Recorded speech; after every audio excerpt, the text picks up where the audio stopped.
बातें मैं आपको सिखाने के लिए जा रहा हूं, ये बातें आपके युद्ध में आपकी सहायता करेंगी। कितने लोगों को लगता है कि मैं आत्मिक युद्ध में हूं?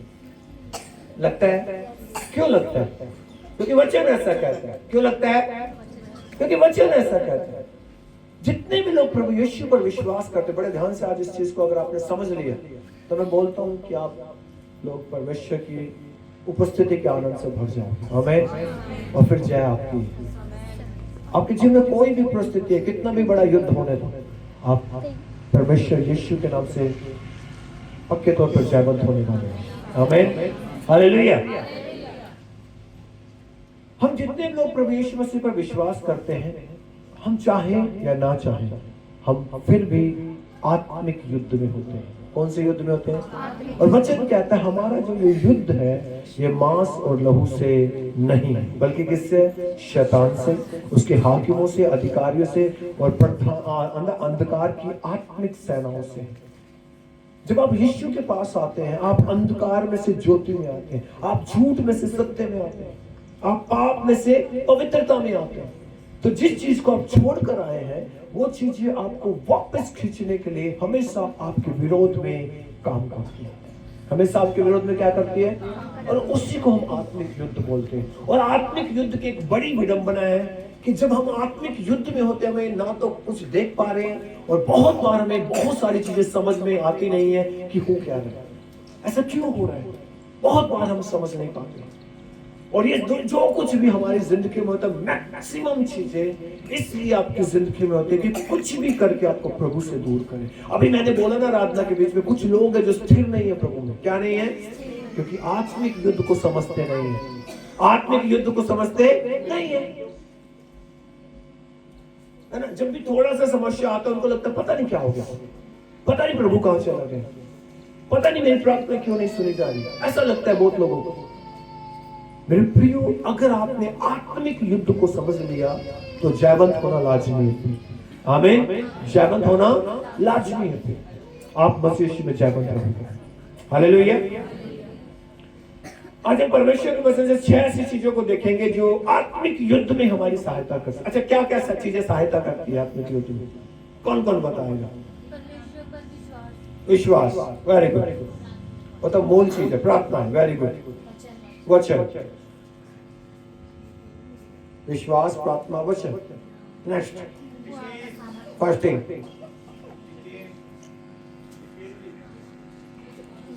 क्या बोला?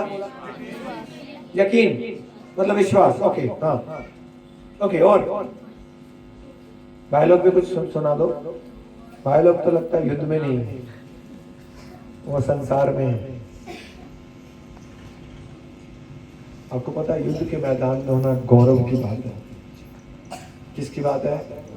आपको पता है जो पुराने समय में राजा लोगों की जो सेना होती थी, जितने लोग भी सेना में भर्ती होते थे, उनका देश में अलग ही महत्व होता था, अलग ही आदर होता था। अब सोच कर देखिए, जब धरती के राजा के लिए लड़ने से अलग आदर मिलता है, तो स्वर्ग के राजा के साथ लड़ने से कैसा आदर मिलेगा। हालेलुया। आप किसकी सेना में है? बाइबल कहते हैं वो सेनाओं का यहोवा है। कौन सा यहोवा है? उसकी सेना में कौन है? नाम लेकर बोले, कौन है? अरे मैं उसकी सेना में हूं। तो कितने बड़े गौरव की बात है। अगर आपने इस चीज को समझ लिया कि मैं भी उस सेना का एक हिस्सा हूं जिसका वो परमेश्वर यहोवा है, तो आपकी जिंदगी अद्भुत होने वाली है। हालेलुया। आज मैं आपको 6 चीजें ऐसी बताऊंगा। मैं कोशिश करूंगा कि आज मैं इसे खत्म कर दूं। अगर नहीं हो पाया तो नेक्स्ट संडे हम इसको फिनिश करेंगे। हालेलुया। हम 6 ऐसी चीजों को देखेंगे जो आपके आत्मिक युद्ध को आसान बना देंगे। हालेलुया। अब युद्ध होता है। अब युद्ध या तो बहुत मुश्किल होता है या बहुत आसान होता है। आपको कौन सा चाहिए? मुश्किल वाला या आसान वाला?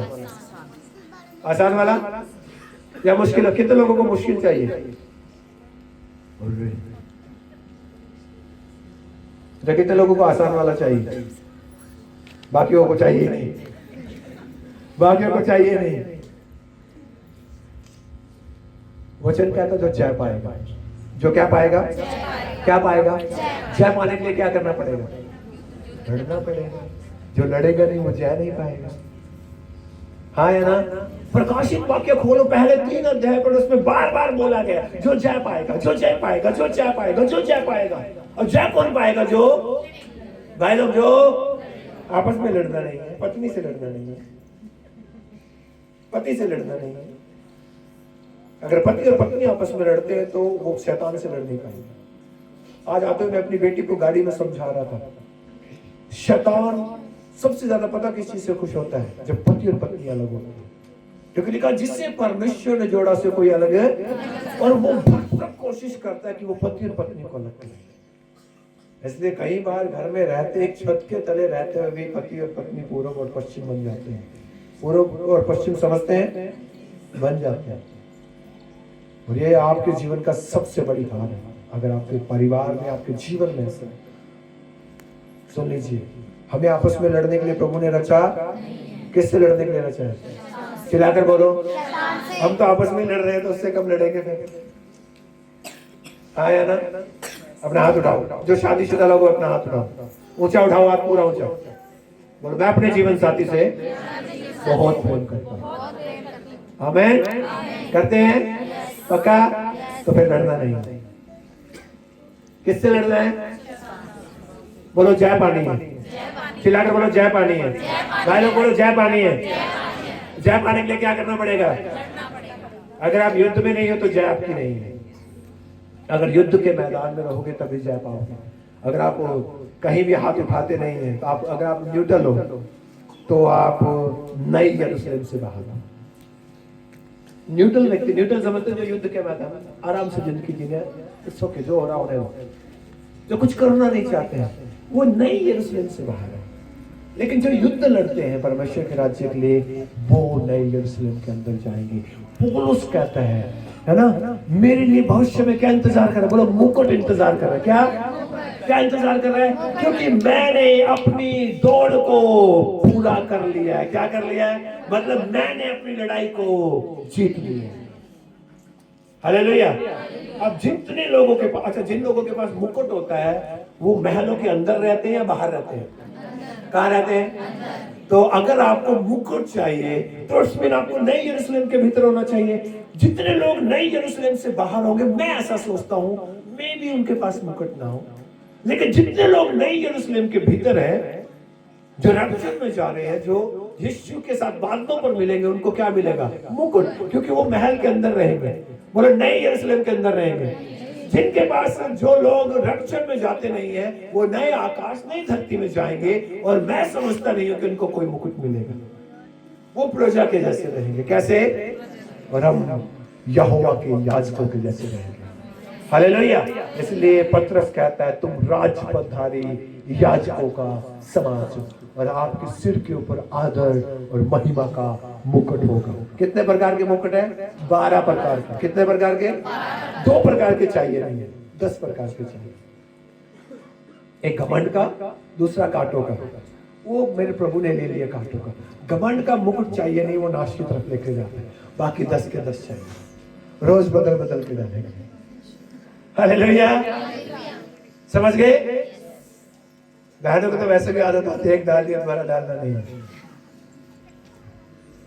भाई लोग बेचारे कुछ भी डाल देते हैं। गॉड ब्लेस यू, प्रभु आशीष करे।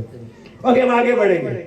पहली चीज जो आपकी आत्मिक युद्ध में आपकी सहायता करेगी, हम वचन में जाएंगे। इफिसियों की किताब, उसका 6 अध्याय 11 वचन हम पढ़ेंगे। इफिसियों 6 का 11।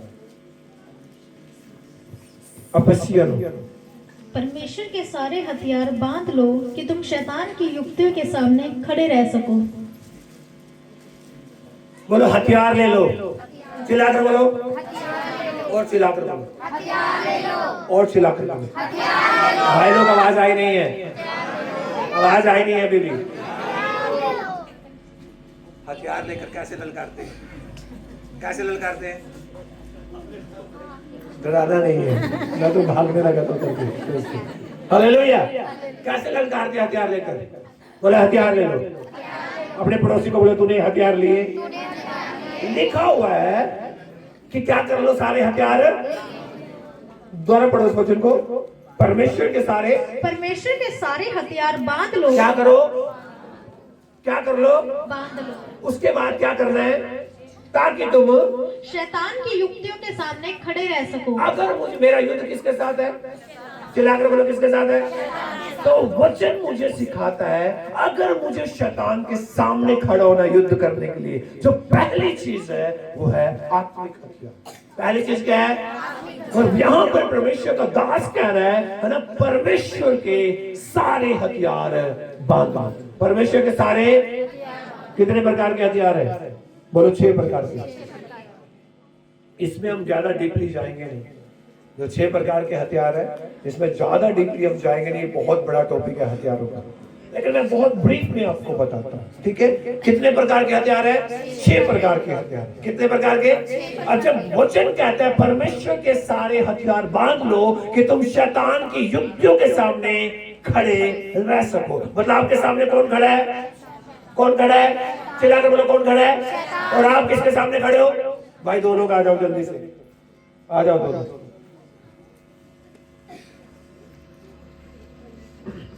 एक दूसरे की तरफ मुंह करके खड़े हो जाओ। ओके, बड़े ध्यान से समझिएगा। वचन क्या कहता है? तुम कहाँ हो? युद्ध के। अब युद्ध के मैदान में आपके सामने कौन खड़ा है? कौन खड़ा है? शैतान। कौन खड़ा है? और आप किसके सामने खड़े हो? आप किसके सामने खड़े हो? चिल्लाकर बोलो, किसके सामने? बोलो, शैतान मैं तेरे सामने हूं। हमें डर लग रहा है किसी को? किसी को डर लग रहा है तो बता दो, उसको मैदान से बाहर कर देते हैं। क्योंकि युद्ध की घोषणा होने से पहले सेनापति चिल्लाकर बोलता था यदि किसी को डर लग रहा है तो वो जा सकता है। हालेलुया। युद्ध के मैदान में डरपोकों की जरूरत नहीं है। अब आपको समझना है, वचन कहता है कि तुम किसके सामने खड़े हो? शैतान के सामने खड़े हो, ठीक है? अब मैं किसके सामने खड़ा हूं? शैतान के सामने। अब शैतान क्या लेकर आ रहा है? शैतान खाली हाथ आता नहीं है। अदन की वाटिका में जब शैतान हवा के पास आया, वो खाली आया नहीं, वो हथियार लेकर आया। उसने क्या किया? हवा के कान में आके कुछ बोल दिया, और उसके बाद हवा, आदम और पूरी सृष्टि पाप में गिर गई।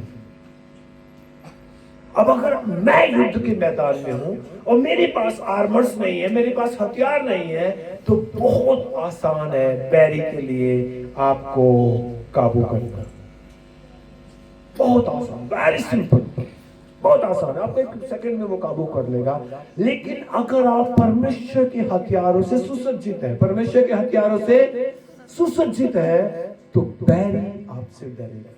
बैरी आपसे अभी क्या हो रहा है? कलीसिया शैतान से डरती है। हम युद्ध के मैदान में हैं और सामना किससे है? चिल्लाकर बोलो, किससे है? लेकिन आज समस्या क्या है? कलीसिया शैतान से डरती है, जबकि उल्टा होना चाहिए। शैतान को कलीसिया से डरना चाहिए। क्यों? क्योंकि प्रभु यीशु मसीह ने जिसको आपने पहना हुआ है, जिसको आपने क्या किया हुआ है, उसने शैतान को क्या कर दिया? क्या कर दिया? और क्या कर दिया? तो मतलब ये व्यक्ति कौन है? ये व्यक्ति कौन है? आपको क्या करना है? बस उसके सामने जाकर प्रभु के हथियारों के साथ क्या होना है? बोलो, खड़े रहना है। और जब आप उन हथियारों के साथ शैतान के सामने खड़े होंगे तो शैतान आपकी हर एक आज्ञा को मानेगा। हालेलुया। समझ में आया सबको? अभी वो कितना भी फुसफुसाए, वो कितने भी तीर छोड़े, वो कितने भी भाले और तलवार लेकर आए, क्योंकि मैंने आर्मर्स को डाला हुआ है, मेरे पास यीशु के सारे हथियार है, मैंने यीशु को पहने हुआ है, उसका एक भी हथियार मेरे खिलाफ ना चलेगा। इसलिए वचन कहता है शत्रु के किसी हथियार से तुझे कोई हानि। आमीन, हालेलुया। बोलो, मेरी कोई हानि। Praise God. समझ में आया? अब ये कितने भी तीर तलवार भाले लेकर आए, कितने भी योजना युक्तियां लेकर आए, लेकिन अगर आपने परमेश्वर के आर्मर्स को पहना, उसके हथियारों को बांधा हुआ है, तो ये आपसे हमेशा डरेगा और हमेशा घुटनों पर आपके सामने यूं रहेगा। हालेलुया। क्योंकि प्रभु ने बैरी को आपके पांव के कहां कर दिया? तो इसकी जगह वहीं पर है, इसको हावी मत होने दो। भले इसका कद आपसे ऊंचा लगता है। क्या लगता है? ऊंचा लगता है ना? लेकिन प्रभु यीशु के नाम से ये आपकी अधीनता में रहेगा। हालेलुया। लेकिन आपको क्या पहन के रखना पड़ेगा? आर्मर्स। अब 6 प्रकार के आर्मर्स हैं। आप जब इफिसियों किताब इसको आप 6 अध्याय को आगे पढ़ोगे 11 वचन के बाद, उसमें आगे 6 प्रकार के अलग अलग हथियार हैं। सबसे पहले सत्य की belt, the belt of truth, सत्य की पेटी। बेल्ट मैंने लगाई है ना, बेल्ट दिख रहा है सबको? बेल्ट कहां बांधते बेल्ट को? कमर। मतलब सच्चाई से आपको अपनी कमर को कस के रखना है। आपके जीवन में झूठ नहीं होना चाहिए। जो व्यक्ति झूठ बोलता है, उठ जाइए बेटे, थैंक यू। जो व्यक्ति झूठ बोलता है वो व्यक्ति क्या कर रहा है? उसने सत्य की पेटी को क्या कर दिया? अब आप झूठ और सच्चाई की दोनों बेल्ट, मैं 2 बेल्ट एक बार में लगा सकता हूं क्या? आप में से कोई व्यक्ति कोई लगा के आए हो तो मुझे दिखाओ कि पादरी साहब देखो मैं 2 बेल्ट बांध के आया। बेल्ट कितनी होती है? 1 होती है, 2 होती है? 1 होती है ना, 1 बांधी हुई ना। तो बेल्ट या तो आप सच्चाई की बेल्ट लगा के रख सकते हो या झूठ की। अगर आप झूठ बोलने वाले व्यक्ति हैं या कभी कभी मौका पड़ने पर आप सच का इनकार कर देते हैं, तो आपने सत्य की बेल्ट को अभी तक लगाया ही नहीं। बेल्ट क्या करती है? बोलो, नंगा होने से बचाती है। थोड़ा सा बोल्ड है लेकिन सही है, हाँ या ना? पुराने समय में जो याजक लोग थे उनको बेल्ट दी जाती थी अपने कपड़ों को कसने के लिए। इवन जब मैं गाउन डालता हूं, आपने देखा ना मुझे मैंने भी टाइट करने के लिए दिया बेटी को अपना बेल्ट।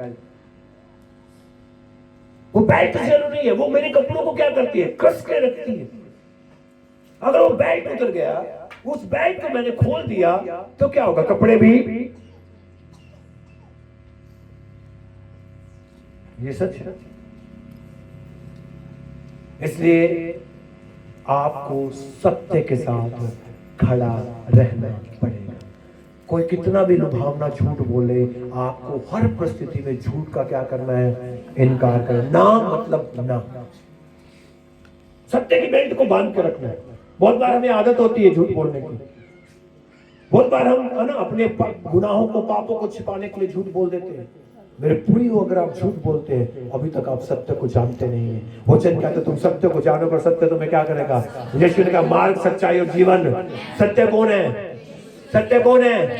अगर आपने किससे अपने आप को बांधा हुआ है? यीशु मसीह से। अगर आप झूठ बोल रहे हैं, आप यीशु से अलग हो गए हैं, आप सच्चाई से अलग हो गए। आप प्रभु को जानने के बाद आप झूठ नहीं बोल सकते। खुदा का 9वां हुक्म है, तो झूठ तो झूठ किसकी तरफ से? किसका तीर है झूठ? हाँ या ना? किसकी ओर से है? और सत्य किसकी तरफ से है? तो आप किसकी तरफ है? यहोशू जो था, मूसा के बाद मूसा का जो चेला था यहोशू खड़ा एक जगह पर, यरीहो की दीवार उसके सामने खड़ी हुई है और एक व्यक्ति को नंगी तलवार हाथ में लिए हुए दिखते हैं। यहोशू ने उस व्यक्ति को पूछा, तो शत्रुओं की ओर से या हमारी ओर से है? उस व्यक्ति ने बोला, मैं यहोवा की ओर से हूं। हालेलुया। मैं किसकी ओर से हूं? मैं ना तेरी ओर से हूं ना मेरी की ओर से। मैं किसकी ओर से हूं? तो आप किसकी ओर से हो? आप झूठ की ओर से हो या सच्चाई की ओर से हो? अगर आप सच्चाई की ओर से तो आप झूठ में जी नहीं सकते। आपको झूठ से बाहर आना जरूरी है। बहुत लोग बोलते थोड़ा थोड़ा तो चलता है। वचन कहता है छोटी छोटी लोमड़ियां क्या खा जाती है? अगर फूल नहीं है तो आप योग्य नहीं है। आप योग्य नहीं, यरूशलेम के योग्य नहीं है, रप्चर के योग्य नहीं है। हालेलुया। आपको पता है, अगर मैं इंग्लिश में आपको समझाऊं कि झूठ क्या होता है, कुछ लोगों को मैं भी समझ ना आए, मैं कोशिश करता हूं हिंदी में समझाने के लिए, लेकिन एक बार इंग्लिश में बोलता हूं ना। The absence of truth is lie।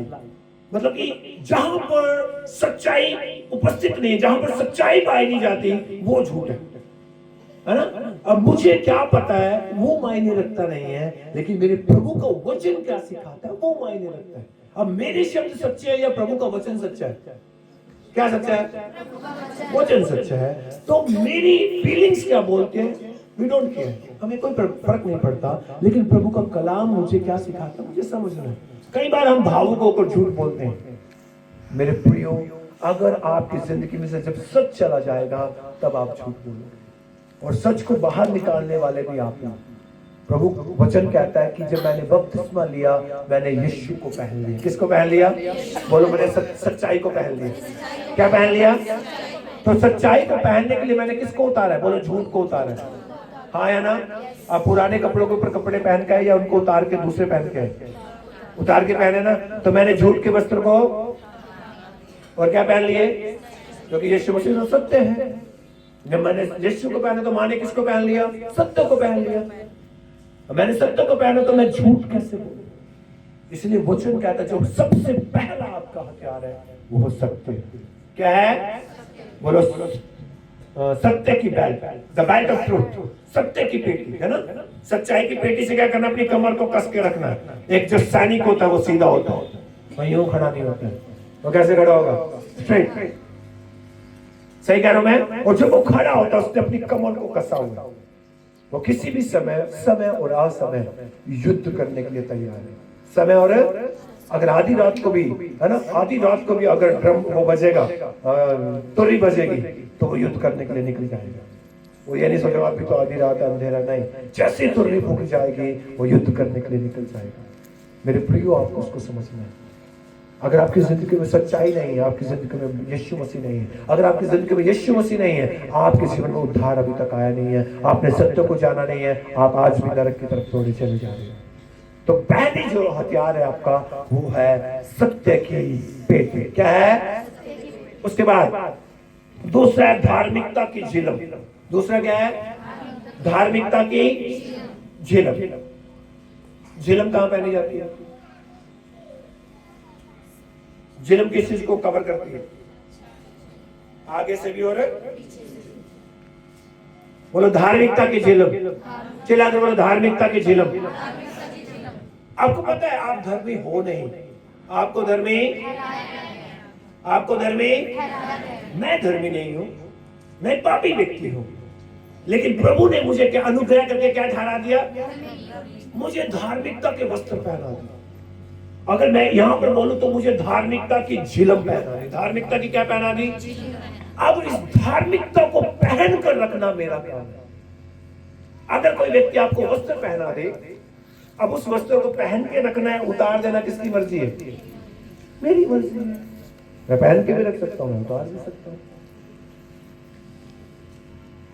तो सब चीजें, कुछ भी परमेश्वर ने जबरदस्ती किया नहीं है आपके साथ। आपको सत्य की बेल्ट दी, आप चाहो तो उतार दो, झूठ की बेल्ट बांध लो वापस। वचन कहता है झूठों का भाग कहां होगा? आग की झील में। दूसरी धार्मिकता की झिलम। धार्मिकता की झिलम क्या करती है? दूर से तीर आता है, वो क्या करती है? रोक लेते हैं। मतलब वो मेरे मन की क्या करते? गार्ड करते, मेरे हृदय को गार्ड करते। वो धार्मिकता मुझे क्या करती है? सुरक्षित रखती है प्रभु में। कहां सुरक्षित रखती है? संसार में क्या है? पाप है। लेकिन जब मैंने प्रभु यीशु को ग्रहण किया, मैंने विश्वास किया, तो सेतमेत में मुझे क्या ठहरा दिया गया? धर्मी ठहरा दिया गया। और उसकी धार्मिकता की झिलम जब मुझको पहनाई गई, अब शत्रु के कोई भी जलता हुआ तीर मेरी जिंदगी में कार्य नहीं कर सकता। लेकिन उस धार्मिकता को बनाए रखना मेरा काम है। उस धार्मिकता को की झिलम को कौन उतार सकता है? आपके पाप, आपके क्योंकि आप एक समय में दो व्यक्ति नहीं हो सकते। आप एक समय में धर्मी है ना, और उसी समय में आप पापी नहीं हो सकते। या तो आप धर्मी हो या फिर आप पापी हो। अगर मैं धार्मिकता को मेरे ऊपर लाद दिया गया, मुझे धर्मी ठहरा दिया गया है, तो अब मुझे धार्मिकता में बने रहने की जरूरत है। मतलब वापस मुझे पाप करने के लिए जाना। जब आप प्रभु को छोड़कर वापस पाप करने के लिए जाते हो, आप उस धार्मिकता के वस्त्र को, धार्मिकता की झिलम को उतार देते हो और आप क्या हो जाते हो? नंगे। और शैतान को कोई भी तीर आएगा, कहां जाएंगे? उसके राज्य में जहां से निकाला था। समझना है आप लोगों को इस बात को। मेरे प्रियो, जीवन को बदलिए अपने। प्रभु चाहता नहीं आपको ऐसा देखना। प्रभु ने अपनी धार्मिकता आपको दी। किसकी? सर्वशक्तिमान परमेश्वर स्वर्ग से उतरकर आया मेरे लिए, मेरे पाप के वस्त्र को उतारकर मुझे अपनी धार्मिकता के वस्त्र पहना दिए और आपको बोला है जैसे मैं धार्मिकता में चलता और जीता हूं वैसे आज से मेरे पुत्र तुझे भी धार्मिकता में चलना और जीना है। तुझे वापस पाप करने के लिए जाना नहीं है। यीशु मसीह ने कितने लोगों को चंगा किया और उनको बोला फिर से पाप मत करना, फिर से पाप। Praise God. क्योंकि जब आप प्रभु के पास आते हो, प्रभु आपको अपनी धार्मिकता के वस्त्र पहनाते हैं और प्रभु चाहते हैं कि अब से आप पवित्रता में चलना शुरू करो। वो कहता है मैं पवित्र इसलिए तुम भी क्या बनो। तो पाप की आपके जीवन में कोई जगह है, आपके पाप आपकी धार्मिकता को है ना खेदित करते हैं। या मैं बोलूंगा आपकी धार्मिकता का जो कवच आपने पहन रखा है उसको वो चीर डालते हैं, उसको फाड़ डालते हैं, उसको तोड़ डालता है आपके पाप। आपको पता है उस झिलम को बाहर से भेदा नहीं जा सकता है। याद रखिए जो झिलम आपने डाली है उसको बाहर से भेदा, लेकिन अंदर से भेदा जा सकता है। कहां से? अंदर से कौन भेदेगा? आप खुद। क्योंकि उस झिलम के अंदर कौन है, तो उसको अंदर से कौन भेदेगा? आप पाप करोगे वो झिलम टूट जाएगी। समझ में आ रही मेरी बात? हालेलुया। सब लोग यहीं पे हैं? हालेलुया। थोड़ा बहुत समझ में आ रहा है? 19-21 या पूरा आ रहा है? पूरा आ रहा है। बोलो युद्ध का मैदान, बोलो आत्मिक हथियार किसके पास है? हम हथियार देख रहे हैं 6 प्रकार के हथियार। पहला हथियार कौन सा था? कितने लोगों ने बांधी है? हाथ दिखाओ ऊंचा करके। ये वाला हाथ मुझे समझ में आता नहीं है, ये वाला समझ में आता है। बांधी है ना? तो बोलो मेरे पास झूठ नहीं है, मेरे पास क्या है? और सत्य कौन है? दूसरा हथियार कौन सा है? धार्मिकता की। किसने दी है मुझे? किसको दी है? बोलो अपनी धार्मिकता मुझे दी है। सोचिए पापी मनुष्य को मैं बहुत बार सोचता हूँ प्रभु मैं किन शब्दों में तेरा धन्यवाद करूं, मुझ जैसे पापी व्यक्ति को तूने अपनी धार्मिकता दी है जो सबसे पवित्र है, उसकी धार्मिकता मुझे दी गई। और क्या मैं फिर से उस धार्मिकता को छोड़कर पाप करने के लिए जाऊं? इसलिए तो पौलुस कहता है अनुग्रह बहुत है कि मैं पाप करता रहूं, करे कदापि नहीं, बिल्कुल नहीं। खबरदार जो तूने पाप किया। अपने पड़ोसी बोलो खबरदार जो पाप किया। उंगली दिखा के ऐसे करके बोलो खबरदार जो तूने पाप किया। समझ गए क्यों मैं बोल रहा हूं ऐसा?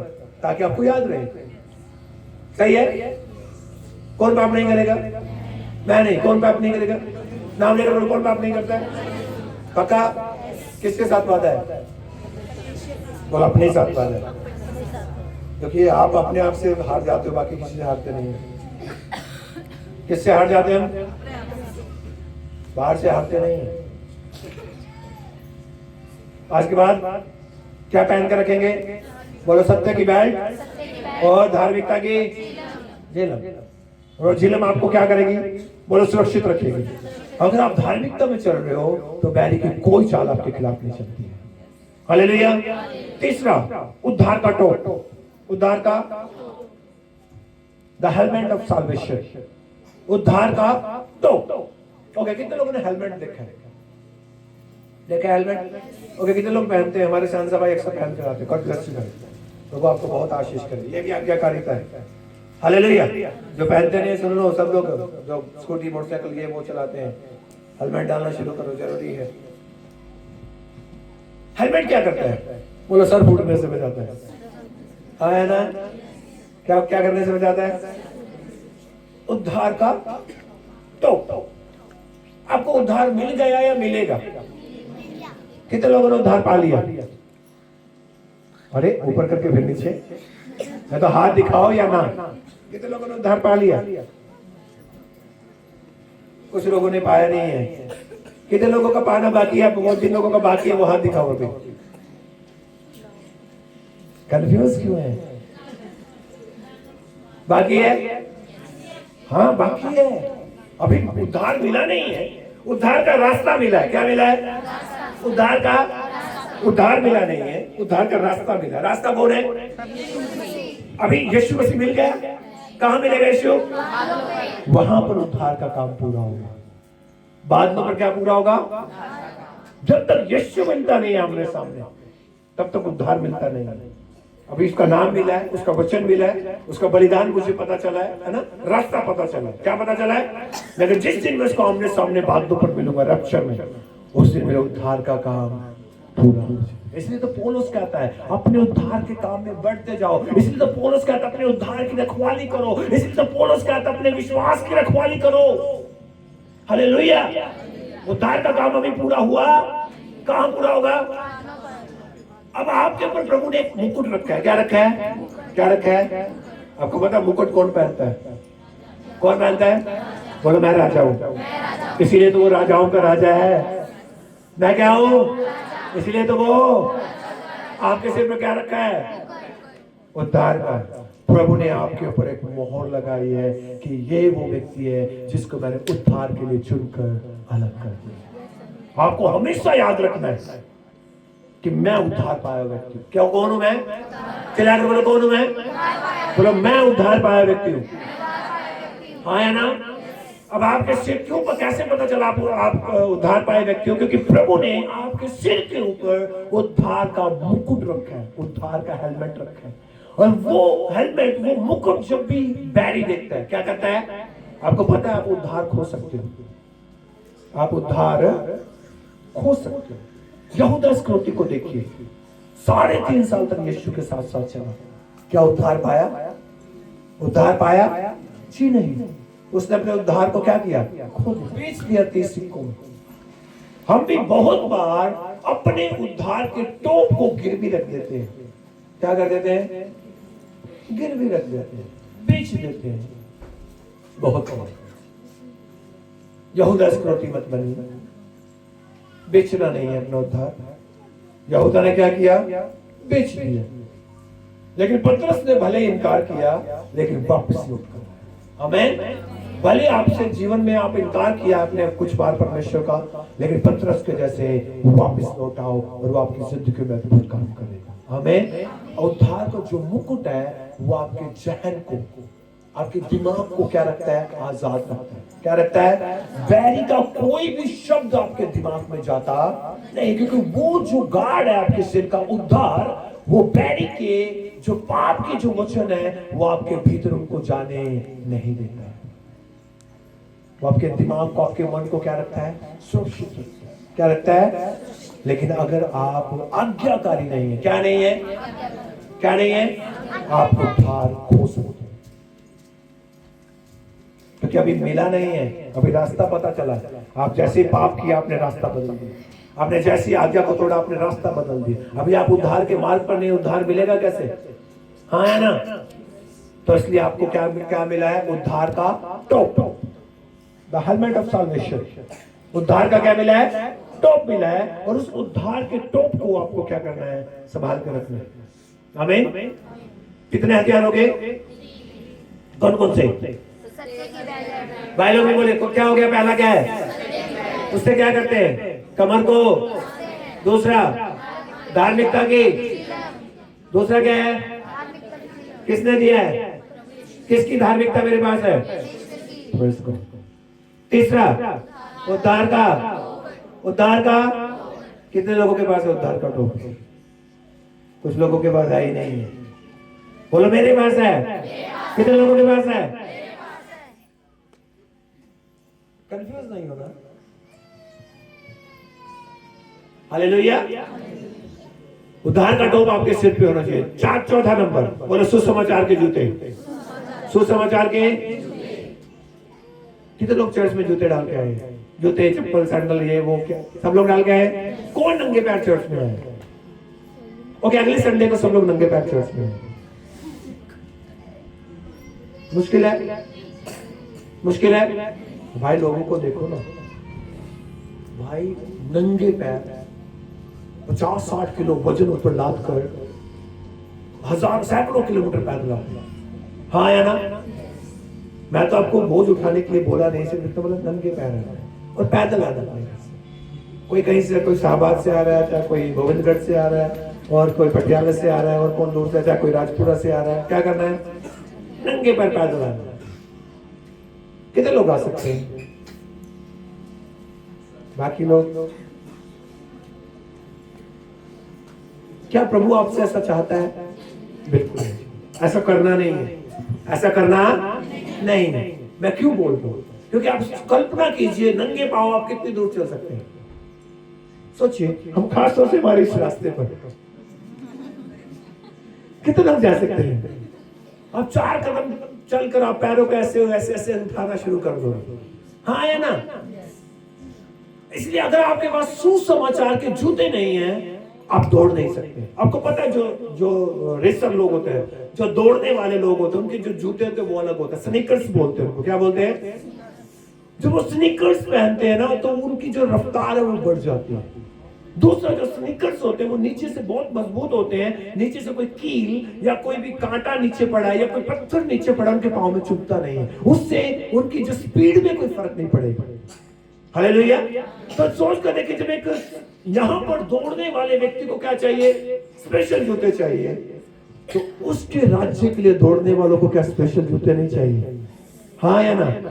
चाहिए। आप किसके राज्य के लिए दौड़ रहे हो? तो आपको स्पेशल जूते चाहिए। बोलो, सुसमाचार के जूते। कौन से जूते? कितने लोग रोज सुसमाचार सुनाते हैं? रोज, डेली, एवरीडे? नए व्यक्तियों को, नए लोगों को, पुराने लोगों को सुसमाचार सुनाया नहीं जाता। एक व्यक्ति बचा लिया गया, उसके लिए क्या सुसमाचार बाकी? उसके लिए तो शिक्षा है। सुसमाचार नए व्यक्ति। हालेलुया। सुसमाचार सुनाना, क्या करना है? सुसमाचार के, अगर आपके पास, आप सुसमाचार सुनाते नहीं हो, अगर आप परमेश्वर का वचन लोगों के पास लेकर जाते नहीं हो, तो मैं आपको बताना चाहता हूं और सचेत करना चाहता हूं, आप नंगे पांव युद्ध के मैदान में। और छोटी सी भी चीज आपको दर्द से करा देगी। आपके पांव में सुसमाचार के जूते होना जरूरी है। इवन अगर आपने जूते डाले हैं और उसके अंदर एक कंकर चला जाए, सहनसा भाई, दौड़ सकते हो? चल सकते हो? नहीं चल सकते हो? अगर आपने अच्छे जूते पहने और नीचे हजारों कंकर पड़े हैं, आप चल सकते हो? Definitely yes. मतलब अगर मेरे जूते के अंदर एक भी कंकर जाए, मैं चल। लेकिन अगर मैंने जूते पहने और मैं हजारों कंकरों के ऊपर भी दौड़ सकता हूं। आमीन। आपको समझना है इस चीज को मेरे प्रिय।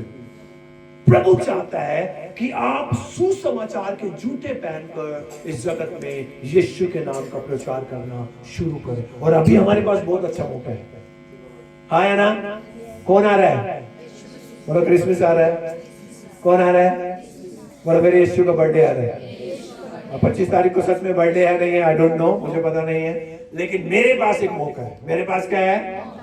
कि मैं इस मौके का फायदा उठाकर यीशु के लोगों को बता सकता हूं कि तुम्हारे लिए एक उद्धारकर्ता जन्म है। मैं यीशु के सुसमाचार को लोगों के पास लेकर जा सकता हूं। आपको हर रोज यीशु का सुसमाचार लेकर लोगों के पास जाने की जरूरत है। हालेलुया। अच्छा, आपके आसपास ऐसा कौन सा व्यक्ति जिसको सुसमाचार नहीं चाहिए? हर व्यक्ति को क्या चाहिए? और वो जूते किसको पहनाए हैं? सुसमाचार सुनाने के लिए किसको खड़ा किया है? मुझे। अब सुसमाचार सुनाने के लिए आपको किसी पैम्फलेट की, किसी पर्चे की, किसी लिटरेचर की जरूरत नहीं है। पहले चेलों के पास कौन से पर्चे होते थे? कौन से पैम्फलेट होते थे? या कौन सा वो लैपटॉप उनके पास था या मोबाइल उनके पास था कि वो वहां से प्रचार करते थे? वो कैसे प्रचार करते थे? Man to man, person to person जाके, व्यक्ति से व्यक्ति तक जाकर प्रचार करते। प्रभु तुझसे प्यार करता है। परमेश्वर ने तुम्हारे पापों को क्षमा करने के लिए एक योजना बनाई। परमेश्वर ने अपने पुत्र को तुम्हारे छुटकारे के लिए भेजा। लोगों को बता देता, परमेश्वर तुझे चंगा करना चाहता है, परमेश्वर तुझे छुड़ाना चाहता है। बता देते लोगों को जाकर। मेरे प्रियो, आपको समझना है इस बात को। अगर आप सुसमाचार सुनाते नहीं तो आपके ठोकर खाने के बहुत चांसेस है। हालेलुया। इसलिए आपको क्या पहनने हैं? बोलो, सुसमाचार के जूते। क्या पहनकर दौड़ रहे हैं? सुसमाचार के जूते आपके पास होने ही चाहिए। हालेलुया। ठीक है, तो आज से क्या शुरू करना है? सुसमाचार। वचन कर, क्या ही सुहावने वो पैर जो खुशी की खबर लेकर आते हैं। हालेलुया। क्या ही सुहावने वो पैर जो क्या लेकर आते हैं?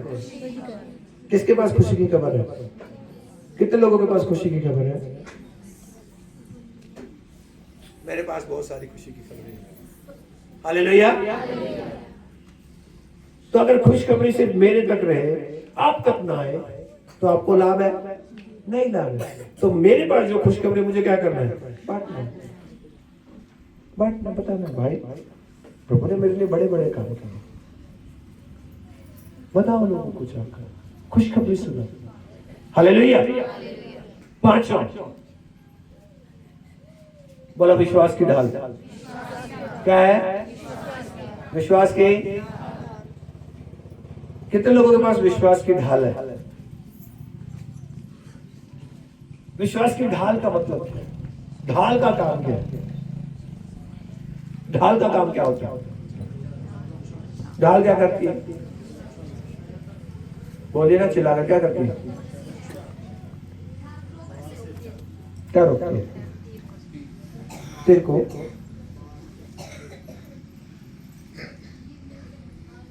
अगर आपके पास ढाल है, आप सेल्फ डिफेंस कर सकते हैं, आत्मरक्षा कर सकते हैं। क्या कर सकते हैं?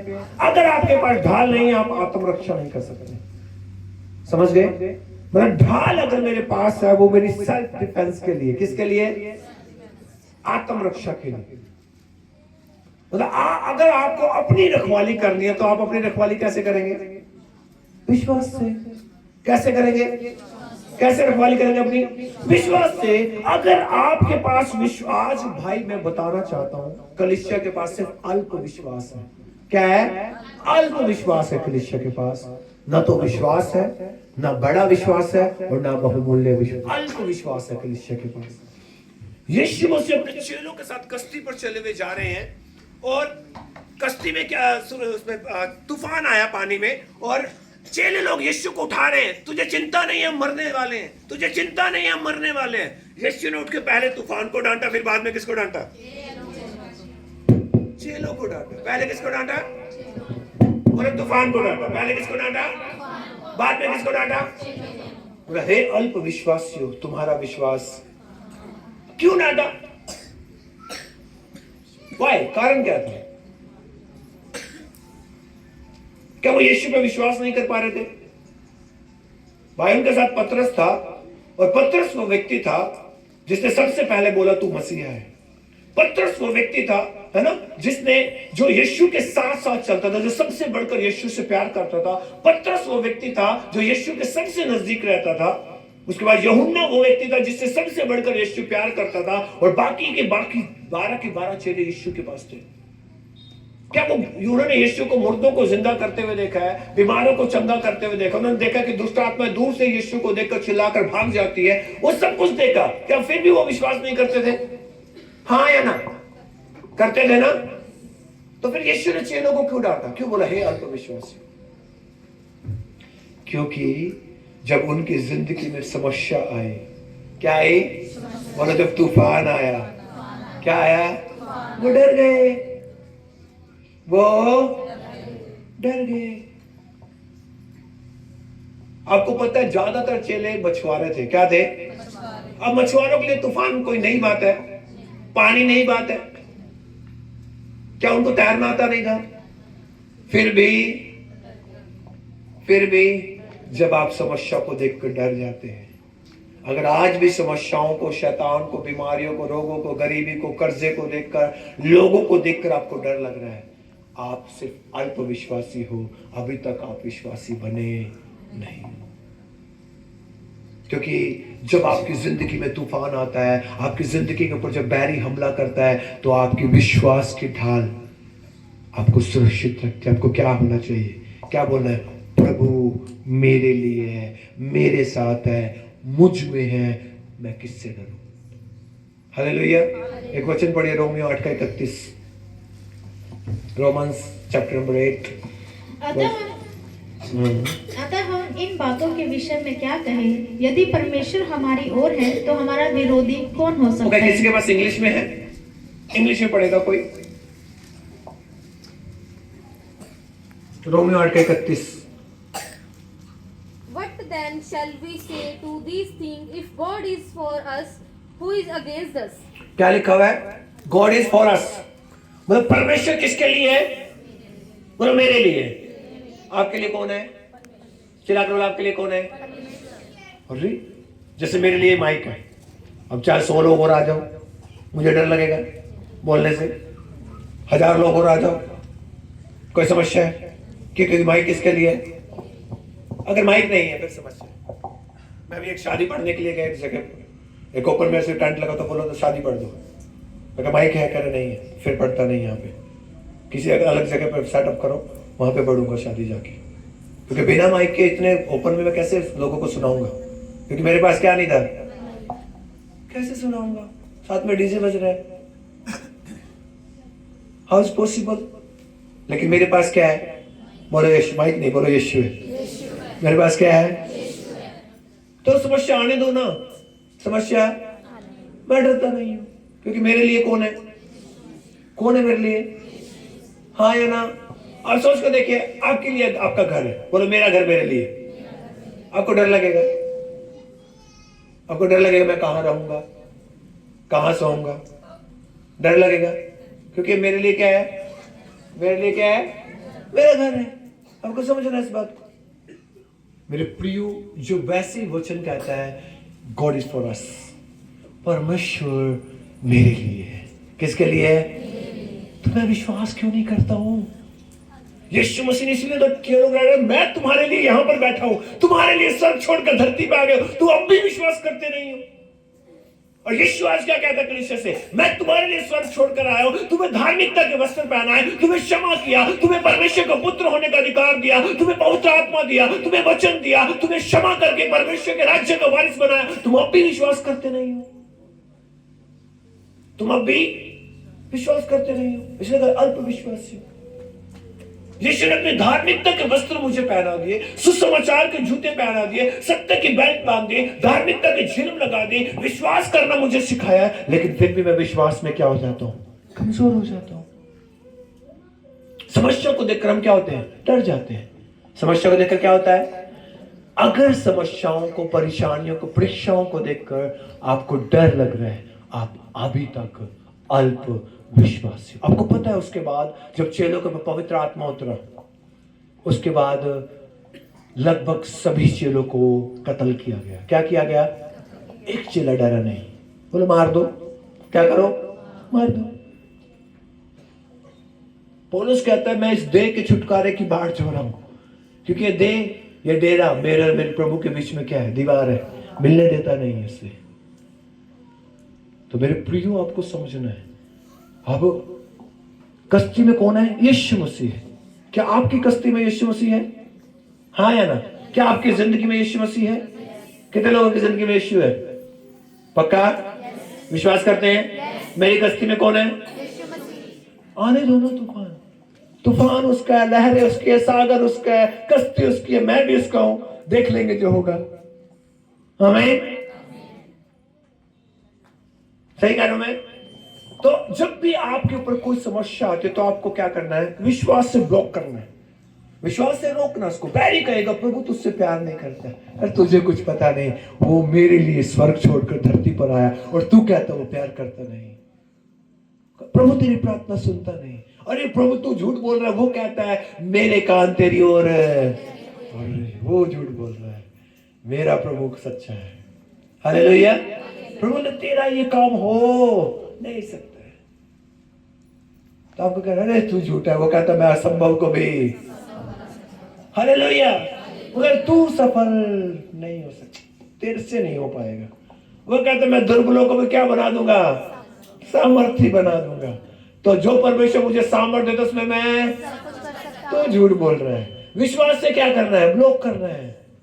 आपको जब भी ये नेगेटिव थॉट्स आपके मन में बैरी डालता है, आपको विश्वास से बोलना है मेरे लिए मेरा प्रभु सब कुछ कर सकता है।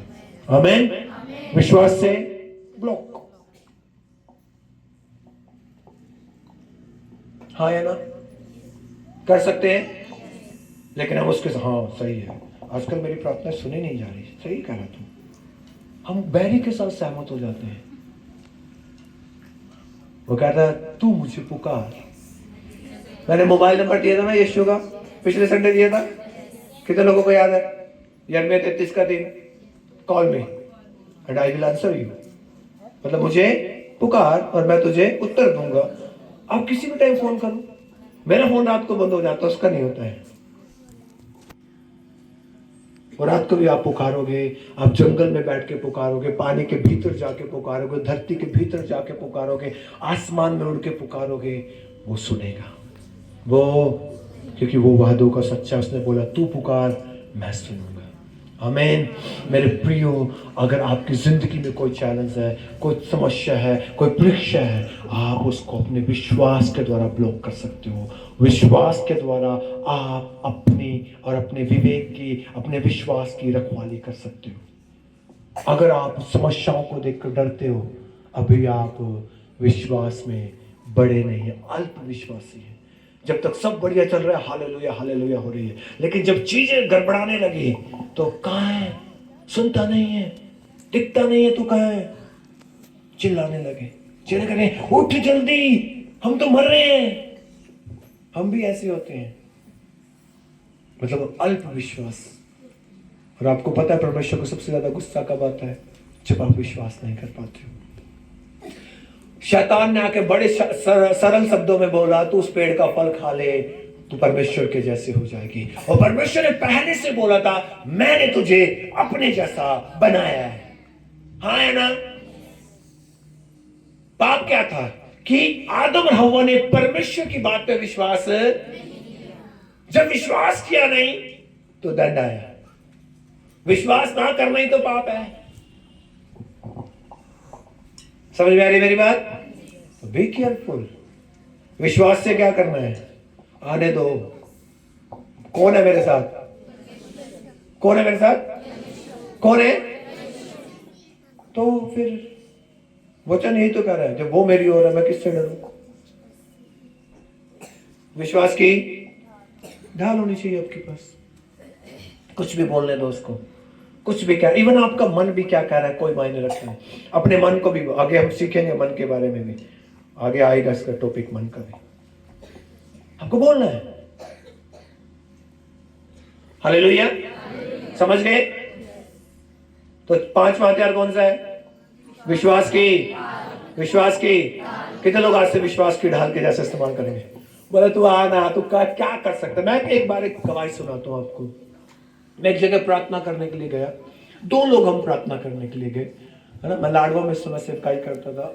हम एक दुष्ट आत्मा ग्रसित व्यक्ति के लिए प्रार्थना कर रहे थे और दुष्ट आत्मा चिल्ला रहा था, है ना। तो अचानक चिल्लाते चिल्लाते उस दुष्ट आत्मा ने बोला उस पादरी को, जो प्रार्थना कर रहा था, मैं भी उसके साथ प्रार्थना कर रहा था, उसने उस पादरी को बोला, पास्टर गुरदीप उनका नाम था, कह रहा मैं तेरे घर जाकर अभी तेरे बीवी और बच्चों को मार डालता हूं, ऐसा बोला उसने। तो उस पादरी साहब ने क्या किया? प्रार्थना बंद कर दिया। उसने बोला मैं प्रार्थना करता नहीं, तू जाके पहले मार के आ। तू पहले क्या कर? मैं प्रार्थना करता नहीं, मैं बैठा हूं, बिल्कुल एक शब्द बोलता नहीं अपने मुंह से, मैं बैठा हूं। वो कुर्सी पे बैठ गया, मैं भी बैठ गया। उसने तू पहले मार के आ। अब कुछ देर के लिए वो व्यक्ति शांत हो गया, कुछ देर के बाद वो फिर चिल्लाने लगा। अब उस पादरी साहब ने पूछा मार के आया नहीं है? उसने बोला वहां तो आ गए सर, 2 तलवार लेके घूम रहे, मैं कैसे जाऊं? कह रहा फिर तूने पता नहीं तूने किसको चैलेंज किया। इतना बोला, वो तुरंत निकल गया, व्यक्ति ठीक हो गया। अगर वो पादरी डर जाता क्या होता? तो डेफिनेटली वो कुछ करता, क्योंकि वो देखता है कि आप विश्वासी हो या नहीं। जब आपके जीवन में कुछ चैलेंज आता है, बोल मैं प्रार्थना भी नहीं करता, तू करके दिखा दे। एक बार मैं एक जगह प्रार्थना कर रहा हूँ, एक व्यक्ति को, एक दुष्ट आत्मा बोले मैं इसको मार डालूंगी। मैं मार के दिखा, चल मार के दिखा। एक गांव में एक बार मैं प्रार्थना करने के लिए गया, कैथल में एक जगह हम फास्टिंग प्रेयर के दौरान प्रार्थना करने के लिए गए। छोटे से रूम में बहुत कौन था, कितने लोग, कोई था मेरे साथ? बहुत सारे लोग मेरे साथ थे, वहां 7-8 लोग थे। उस कमरे के अंदर लगभग 15 से 20 लोग थे। और जब हमने आराधना करना शुरू किया, हर व्यक्ति में दुष्ट आत्मा, कोई यहाँ गिर रहा है, कोई वहां बच रहा है जाके। तो मैं एक बहन के लिए मैंने प्रार्थना करना शुरू किया। मैंने कहा दुष्ट आत्मा निकल। उसने बोला मैं जिन हूं। मगर मैं क्या करूं? तू निकल। मगर मैं तुझे खा जाऊंगा, मगर तू निकल। क्योंकि वो क्या बोलता है? झूठ बोलता है। क्या वो खा सकता है? छू सकता है? हमको सुनना नहीं है उसको। विश्वास की क्या करनी है? खा के दिखा। अरे आपको पता नहीं आपके साथ कौन है। आपको पता है एलीशा के समय में एक राजा अपनी पूरी सेना लेकर एलीशा को पकड़ने के लिए आया। रात को आया वो। कब आया? अब जैसे सूर्य उदय हुआ है ना, एलीशा का दास का नाम गेहजी था। और गेहजी जैसे अपनी कुटिया से बाहर निकला, उसने देखा पूरा पहाड़ सेना से भरा हुआ है। और वो तो डर गया, मतलब प्रभु देख बाहर सेना तुझे पकड़ने के लिए आई है। उसने शांत रहे, कह रहा जो हमारी ओर से है वो उनसे ज्यादा है, वो उनसे। उसने बोला प्रभु इसकी आंखों को खोल। और उस गेहजी ने क्या देखा? पूरा पहाड़ अग्नि में रथों से, तलवारों से, सरदूतों से भरा हुआ है और वो सब लोग उनकी सुरक्षा में। हालेलुया। आपके चारों तरफ कौन है? परमेश्वर, सरदूत, उसका आत्मा, उसका वचन, उसका लहू, इतने सारे, मतलब जेट प्लस सिक्योरिटी से भी ज्यादा सिक्योरिटी आपके पास। तो कौन भेदेगा? हैव फेथ, विश्वास रखिए, विश्वास रखिए अपने आप। विश्वास वो ताकत है जो आपको प्रभु में मजबूत और सुरक्षित बना के रखती है। हालेलुया। इसलिए विश्वास की ढाल, विश्वास की पहला क्या था? सत्य की, दूसरा धार्मिकता की, तीसरा, चौथा सुसमाचार के, पांचवा। कितने लोगों ने विश्वास की ढाल ले ली है? बोलो मेरे पास यीशु है, मैं डरता नहीं। बड़ी लापरवाही से मैं डरता नहीं। आमीन। होने दो, देख लेंगे। हाँ है ना? आपके पास राजाओं का राजा है, स्वर्ग का परमेश्वर आपका प्रभु है, डरना नहीं है।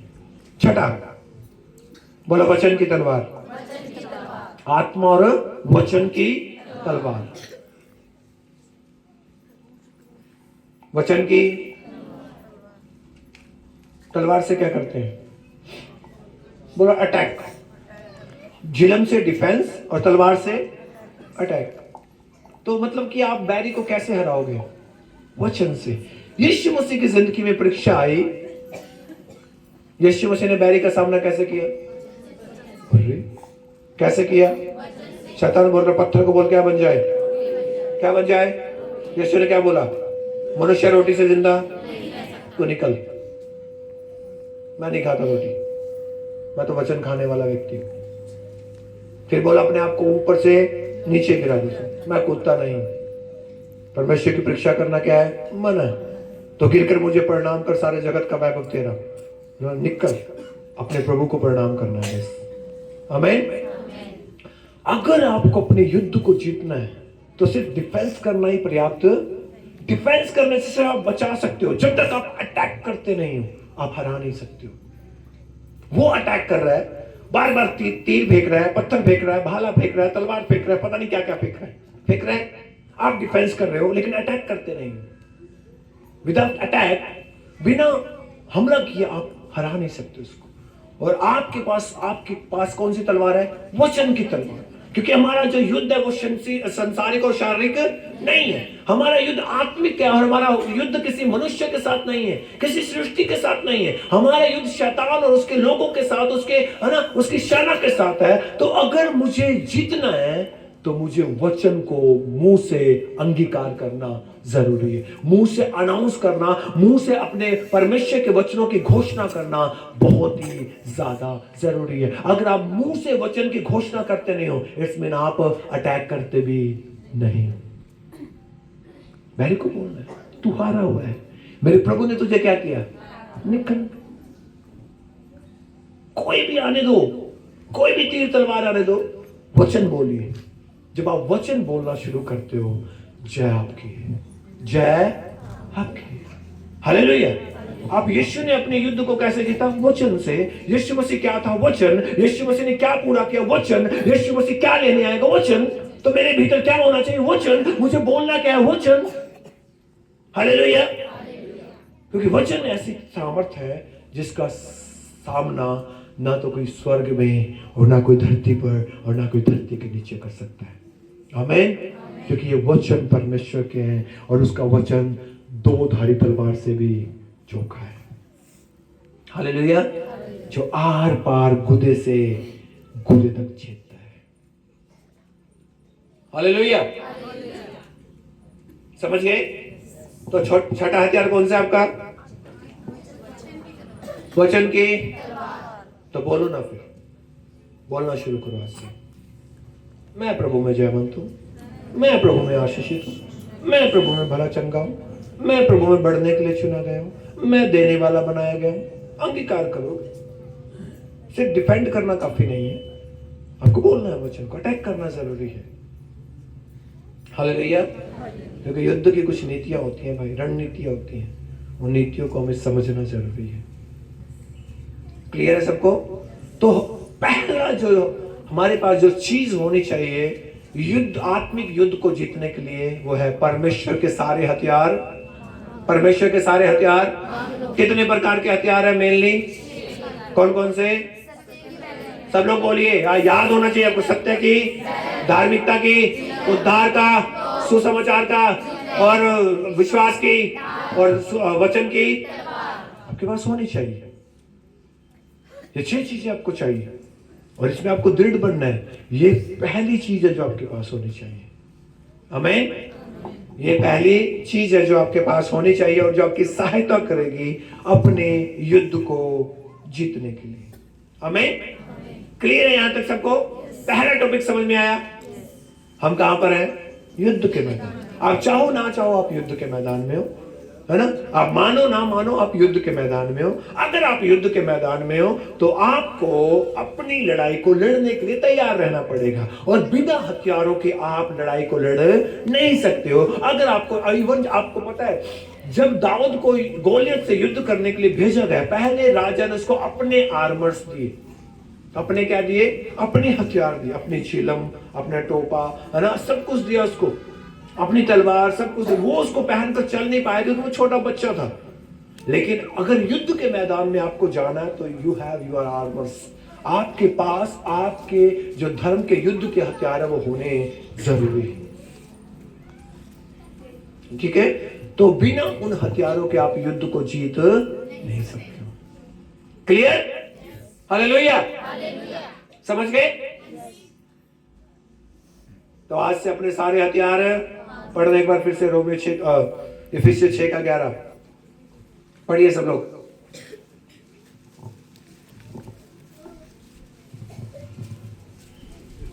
परमेश्वर के सारे हथियार बांध लो कि तुम शैतान की युक्तियों के सामने खड़े रह सको। ओके, किसके सारे हथियार? परमेश्वर। सुनिए, हथियार किसके हैं? दिए किसको गए हैं?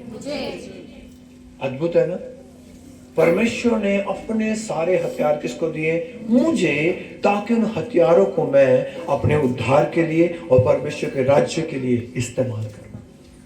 हमें क्लियर है? यहां तक कोई सवाल पूछ सकता है? क्योंकि आज हमारा समय समाप्त होकर 12:30 हो चुके हैं। बाकी को हम नेक्स्ट संडे को देखेंगे। आज एक चीज हमने सीखी है, अगले संडे को प्रभु सहायता करेगा, हम इसको मैं भी कंप्लीट तो ना कर पाए, लेकिन कोशिश करते हैं कि हम सीखें आगे।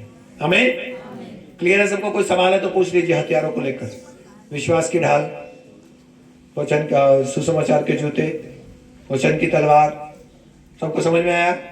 सत्य की पेटी, धार्मिकता की चिलम, उद्धार का टोप, सबको समझ में आया?